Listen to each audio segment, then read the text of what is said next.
ప్రయత్నం చేస్తామా అంటే మీ ఉద్దేశం వైఎస్ఆర్ కాంగ్రెస్ పార్టీ కార్యకర్తలు నాయకులు అయిపోయినారు, ఈ సాక్షి నా కొడుకులే కదా పొద్దునుగులు సాక్షిలో చూపించేది, ఇక్కడ జరుగుతుండే వాస్తవ సత్యాలను నిజాలను, ఆ నిజాలను చూపించే నా కొడుకులను కూడా మనం తలకాయలు పగలగొడితే బుద్ధి వస్తుంది, ఒకరికో ఇద్దరికో వచ్చి మిగతా వాళ్ళు పారిపోతారని చెప్పి లాస్ట్కు జర్నలిజం మీద కూడా దాడి చేసేదానికోసం, రక్తం చిందించేదానికోసం వాళ్ళను ఆలోచన చేస్తున్నారు మీరు.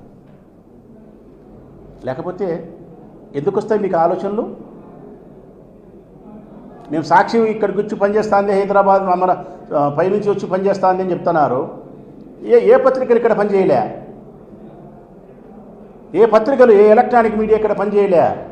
ఇక్కడ పులిందులో జరిగే మీరు చెప్పే స్టేట్మెంట్ అయినా మేము చెప్పే స్టేట్మెంట్ అయినా జరిగే దాడులైనా మరొకటైనా ప్రచారమైనా ఏదైనా అన్ని ఎలక్ట్రానిక్ మీడియాలలో ఏబిఎన్లో రావడం లేదా? టీవీ 9లో రావడం లేదా? టీవీ 5లో రావడం లేదా? మహాన్యూస్లో రావడం లేదా? 10 టీవీలో రావడం లేదా? సాక్షిలో రావడం లేదా? పత్రికల్లో రావడం లేదా?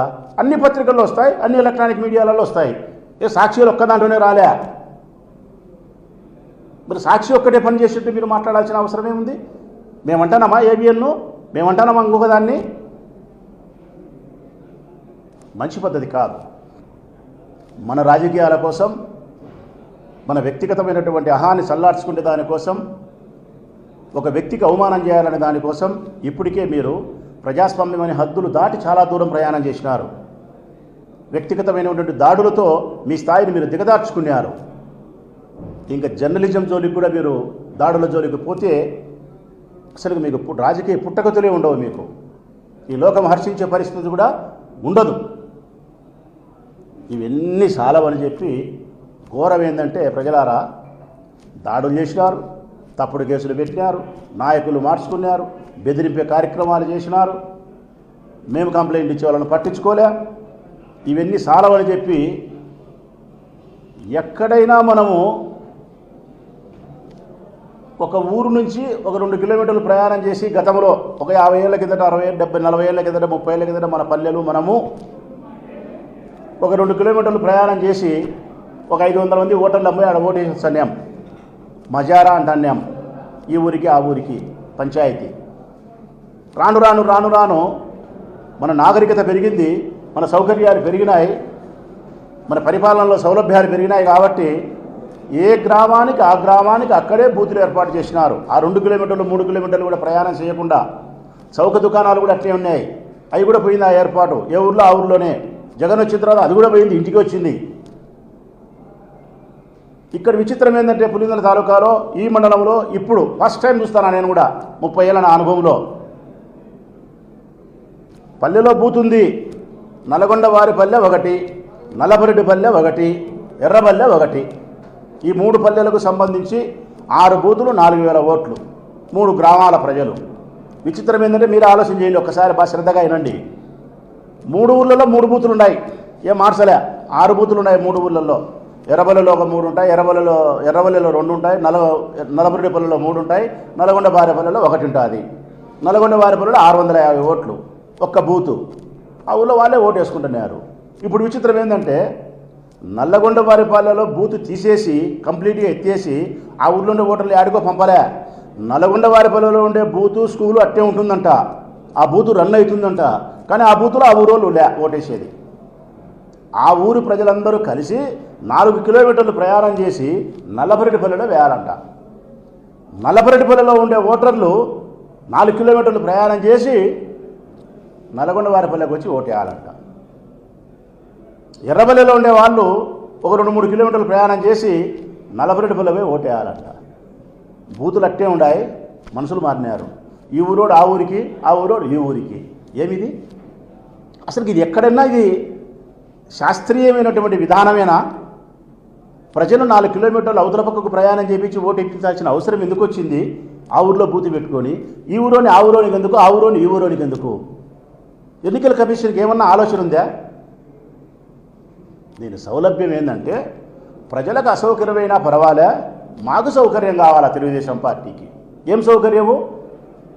నల్గొండ వారిపల్లెలో ఉండే 650 బూట్లు ఫ్రీ పోలింగ్ అనే ఊర్లో జరిగితే గన 500 ఓట్లు వస్తాయి. మాకు 500 ఓట్లు వస్తాయి. అవి రాకూడదు అంటే ఆ నుంచి ఆడికి షిఫ్ట్ చేస్తే ప్రయాణ బడలికతోనో లేకుంటే గొడవలు జరుగుతాయనో మా ఊరు కాదనో ఒక 50, 60, 70, 100 ఆబ్సెంట్. ఆ మధ్యలో 4 కిలోమీటర్లు ప్రయాణం చేసేటప్పుడు దారితో పిడి దొంగలు ఉన్నట్టు డెకాయిట్లు పెట్టినట్టు పెట్టుకొని దౌర్జన్యం చేసి బెదిరించే ప్రయత్నం. లేదు ఆ మధ్యలోనే మేమెవరూ ఉండకుండా పోలీసు వాళ్ళు మాత్రం పెట్టి మమ్మల్ని రానియకుండా మీరు మటుకు ఉండి వాళ్ళని ప్రలోభ పెట్టే పరిస్థితి చేసి మేనేజ్ చేయడం. అంటే సామ భేద దాన దండోపాయాలు ఎన్ని కావాల్సి అన్ని లెక్క తీసుకుంటావా, ఇంటికి పోతావా, మిడతబలు తింటావా, ఓటేస్తావా, ఇన్ని చేసి ఇన్ని రకాల తప్పుదావాలన్నీ తొక్కి ఒక జడ్పీటీసీ గెలిచేదానికోసం నిన్నటి నుంచి అయితే మరి రాయలసీమ 4 జిల్లాలు పులిందలోనే ఉన్నాయి. కడప, కర్నూలు, చిత్తూరు తప్ప. చిత్తూరు రాలేదు, మళ్ళీ అబద్ధాలు చెప్పాను.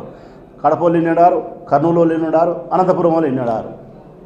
చంద్రబాబు నాయుడు గారు చెప్పినారంటే టెలికాన్ఫరెన్స్లో ఏం చేస్తున్నారు మీరు ఆడికి ఓండి అని చెప్పి 3 జిల్లా ప్రజలు 3 జిల్లా నాయకులు చోటా మోటా అందరూ ఎన్నిడారు. పులిందలోనే ఉండేది 10,600 ఓట్లు ప్రజలారా.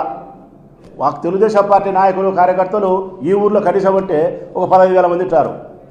వస్తున్నారు పోతున్నారు, బస చేస్తున్నారు, వస్తున్నారు పోతున్నారు.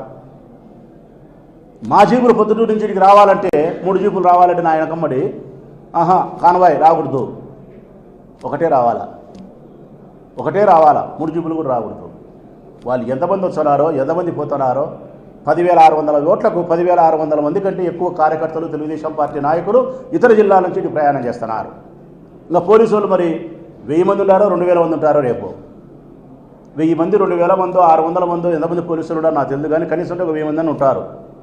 1000 మంది పోలీసు వాళ్ళు ఉండి మనం ఎవరైనా ప్రజలు కానీ ఆ మండలానికి సంబంధించిన ప్రజలు కానీ మేము కానీ 1000 మంది పోలీసులు ఉన్నారు, 16 మంది సిఐలు ఉన్నారు, 32 మంది ఎస్ఐలు ఉన్నారు, 9 మంది డిఎస్పీలు ఉన్నారు, ఏఎస్పీ ఉన్నాడు.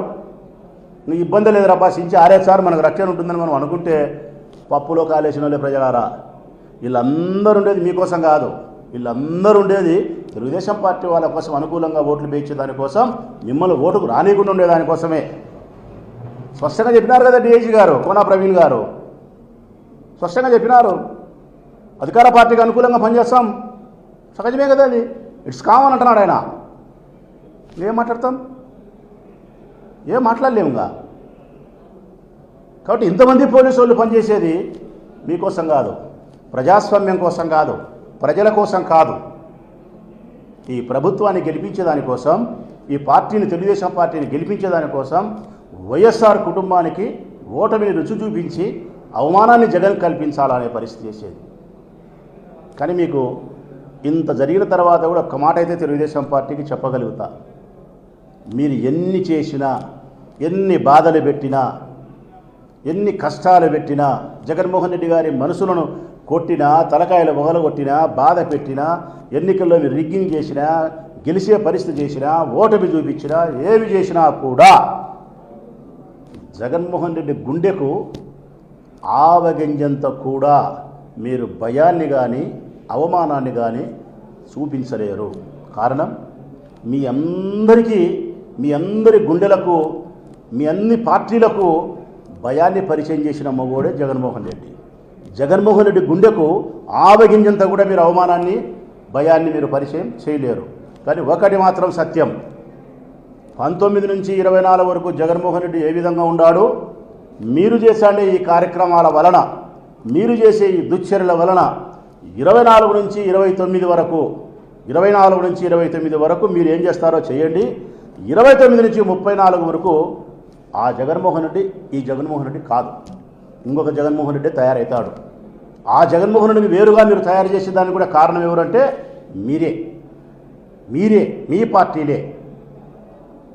ప్రజాస్వామ్యానికి అనుకూలంగా ప్రయాణం చేసేవాడు, ధర్మబద్ధంగా ఉండాలని కోరుకునేవాడు, ప్రజలు ఓట్లు వేయాలని కోరుకునేవాడు, క్షమాగుణం కలిగి ఉండాలని కోరుకునేవాడు, ప్రత్యర్థులను కూడా మన దగ్గరకు వచ్చే మన పార్టీలో తీసుకున్నామన్నా అని చెప్పేవాడు వాళ్ళ తండ్రిలాగా. అటువంటి మనస్తత్వం కలిగిన జగన్మోహన్ రెడ్డిని కూడా మీరు మరొక దారి వైపు మళ్లించే స్థితికి మీరు తీసుకుపోతున్నారు. ఇది రాష్ట్రానికి మంచిది కాదు, కడపకు మంచిది కాదు, పులివిందులకు మంచిది కాదు. దయచేసి పోలీసులకు బాగా విజ్ఞప్తి చేస్తూ ఉన్నా, నేను చేసిన కాడికి చేసినారు ఈ వారం రోజులు, మాకు తెలుసు, మీ అంతరాత్మకు తెలుసు. రాష్ట్ర ప్రజలకు కూడా అర్థమైంది. కానీ చివరిగా 12వ తారీఖైనా ప్రజలకు సంబంధించి ఓటు వేసే విషయంలో అయినా మా మీదంటే కేసులు పెట్టినారు, వాళ్ళ మీదంటే కేసులు తప్పుడు కేసులు, మా మీద తప్పుడు కేసులు పెట్టినారు, వాళ్ళ మీద నిజమైన కేసులు కూడా అరెస్ట్ చేయరు, అన్నీ చేసినారు. పోనీలే 12వ తారీఖైనా ప్రజలు ఓటేయాల్సిన పరిస్థితి ఆసన్నమైనప్పుడు మీరు ప్రజాస్వామ్యానికి అనుకూలంగా ప్రజల చేత ఓటు వేయించే కార్యక్రమంలో ఒక్కటన్నా, ఆ ఒక్క కార్యక్రమంలో మీ తలపైన ఉన్న 3 సింహాలు కానీ, మీ ఒంటి మీద ఉండే కాకి బట్టలు కానీ, మీ బట్టల వెనుక, మీ చర్మపు పొరల వెనుక ఉండే మీ అంతరాత్మ సాక్షిగానే సరే ప్రజల కోసం పనిచేయండి, ప్రజాస్వామ్యం కోసం పనిచేయండి. మమ్మల్ని ఇంత బాధ పెట్టినా కూడా, ఇన్ని గాయాలైనా కూడా మా శరీరానికి, మా మనసుకు మీ పట్ల మేము కోపాన్ని పెట్టుకోము. ప్రజల చేత మీరు ఓటు వేయించగలిగితే అప్పుడైనా మిమ్మల్ని నేను అభినందించగలుగుతా. ఆ ఒక్కటి కూడా మీరు చేయలేకపోతే మాత్రం ప్రజాస్వామ్యం మిమ్మల్ని క్షమించదు. పోలీసు అన్నలారా, దయచేసి మీరు మతికి పెట్టుకొని నిజాయితీగా పనిచేయమని చెప్పి అభ్యర్థిస్తూ ఉన్నా. ఇక వైఎస్ఆర్ కాంగ్రెస్ పార్టీ కార్యకర్తలకు, నాయకులకు అందరికీ విజ్ఞప్తి చేస్తూ ఉన్నా. ఈ ఎన్నిక పూర్తిగా జగన్మోహన్ రెడ్డికి అవమానం చేయాలనే ప్రయత్నంతో చేసే ఎన్నిక కాబట్టి మనందరం కూడా మన ప్రాణాలను సరే ఒడ్డి మన అభ్యర్థిని గెలిపించుకోవాల్సిన బాధ్యత ఉంది. మన కుటుంబ స్త్రీలకు కూడా చెప్తా ఉన్నా, అక్కలకు, చెల్లెలకు, మన ఇంట్లో మన పురుషులు, అన్నగారు కానీ, తమ్ములు కానీ, మన కొడుకులు కానీ పోలీసులు తీసుకుపోయి అరెస్ట్ చేస్తే ఇంకా మన ఇంట్లో మగవాళ్ళు లేరు కదా అని చెప్పి చేతులు ముడుచుకొని ఉండాల్సిన అవసరం లేదు. చెల్లెల్లారా, అక్కలారా, ఎన్నికలు మీరే నిర్వహించాల్సిన పరిస్థితి వస్తే గోష ఎగజెక్కండి, మీ చెరుగు నడుముకు ఎగజెక్కండి, ఏజెంట్గా కూర్చోండి, ఓటర్లను పిలుచుకురండి, ఓట్లు వేయించండి. ఇది మన ఊరు, మన పులిందల, మన జగన్మోహన్ రెడ్డి, మన రాజశేఖర రెడ్డి అన్న. మనం గెలిపించుకోవాల్సిన బాధ్యత, మన పౌరుషాన్ని ప్రదర్శించాల్సినటువంటి బాధ్యత ఉంది. ఈ ఒక్క ఎన్నికలో పులివిందల మండల ప్రజలు నాయకత్వం చూపించి చొరవ, నిబద్ధత చరిత్రలో సువర్ణాక్షరాలతో నిలబడిపోతుందన్న సత్యాన్ని ఈ మండల ప్రజలు పెట్టుకోవాలని చెప్పి నేను విజ్ఞప్తి చేస్తూ ఉన్నా. వైఎస్ఆర్ కాంగ్రెస్ పార్టీ కార్యకర్తలు, నాయకులు అందరూ కూడా చాలా నిబద్ధతగా పనిచేయాల్సిన అవసరం ఉంది.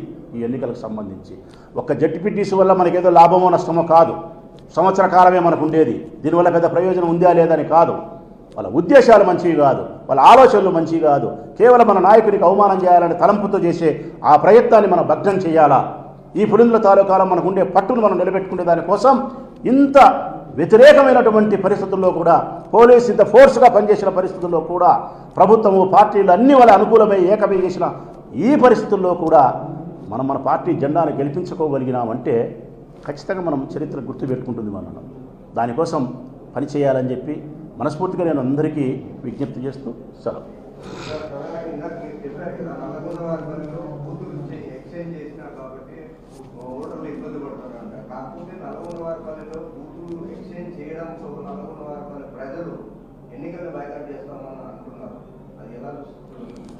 అది అనాలనే తెలుగుదేశం పార్టీ ఇది చేసినది.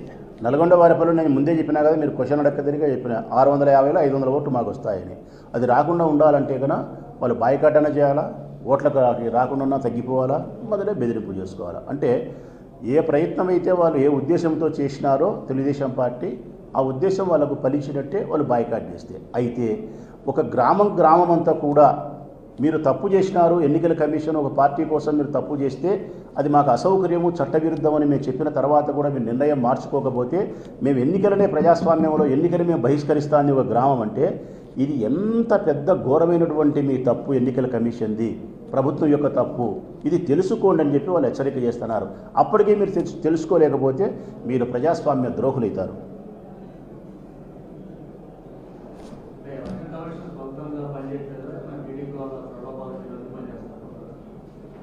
వందకు కోటి ఒక్కసారి తెలుగుదేశం పార్టీ చెప్పినట్టు ఎలక్షన్ కమిషన్ పనిచేస్తుంది. 100కు కోటి ఒక్కసార్లు చేస్తుంది. లేకపోతే ఇన్ని దాడులు ఇలా జరుగుతూ ఉంటే, ఇన్ని మేము కలుస్తా అంటే గవర్నర్ కలుస్తేవి, ఎన్నికల కమిషన్కు ఫ్యాక్స్ పంపితే, మెసేజ్ పంపితే, ఈమెయిల్ పెట్టి అన్నీ చెప్తే, వార్తలు చూసి అన్నీ చూస్తున్నారు. మరి ఎన్నికల కమిషన్ జోక్యం చేసుకొని